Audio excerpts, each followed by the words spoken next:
We have to demonstrate a sustained commitment to building opportunity, creating prosperity, and righting wrongs, not just every 2 or 4 years, not just when the cameras are on and people are watching, but every single day. There are people who are on the streets and involved in this movement who were there in '96 when the Welfare Reform Act was passed. They were there in 1994 when the Violent Crime Act was passed. They have a sense of how Clinton had a part in proliferating and spreading a lot of the problems that we're talking about now. It's a very well thought out crime bill that is both smart and tough. And we will eventually get a good crime bill like the president has proposed. It'll just take a little longer than it should have. In addition to what we saw, which is her speaking the talking points of the prison guards lobby, we also saw her come out to invoke the idea of super predators to push for these crime bills. They are often the kinds of kids that are called super predators. No conscience, no empathy. We can talk about why they ended up that way, but first we have to bring them to heel.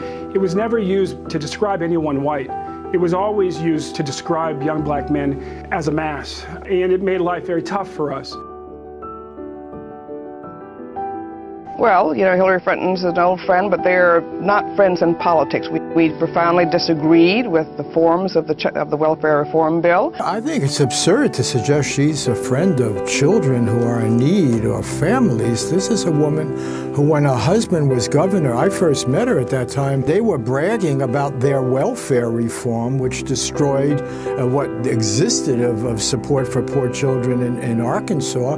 Then as president, her husband, with her full-throated approval, destroyed the aid to families with dependent children, which 70% of the people on that program were children.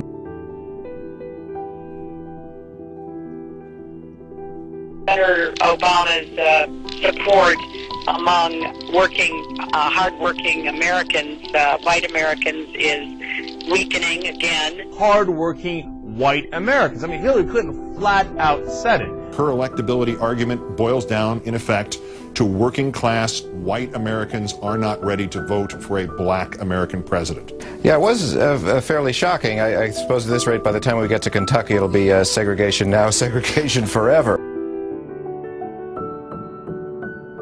It happened again last week when this photo of Obama was featured prominently on the internet and attributed to people in the Clinton campaign. You don't believe that Senator Obama's a Muslim? Of course not. I mean, that's, that there is no basis for that. I take him on the basis of what he says, and, there isn't any reason to doubt that. You said you take Senator Obama at his word that he's not a Muslim. You don't believe that he's a Muslim? No, why would I? There's right? No, there is nothing to base that on, as far as I know. As leaders, we have a choice who we associate with and who we apparently give some kind of seal of approval to.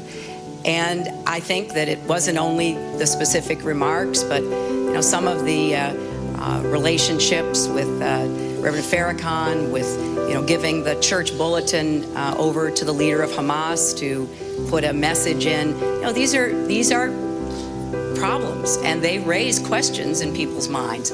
After those precedents, there are those who see a pattern to hear the kind of casual prejudice which still haunts the society voiced, and to not distance the campaign from it.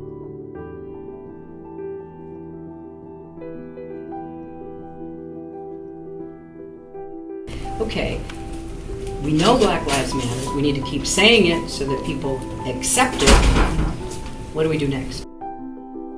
Protesters filled the streets of Chicago today, rejecting Mayor Rahm Emanuel's apology for the fatal police shooting of 17-year-old Laquan McDonald. This video and that death of Laquan McDonald happened before the election. What he did was cover up that information to conveniently be elected for mayor. I don't understand, looking at the evidence that we now know is public, how any person, particularly a presidential candidate, could stand behind someone like Rahm Emanuel. So here's what I ask of you. Hold me accountable. Hold every candidate accountable. What we say matters, but what we do matters more. A bill toward common sense gun reform, criminal justice reform, and all the like. So I think we've got a very, I think we've got somebody saying here, we have to bring them apologize for mass incarceration.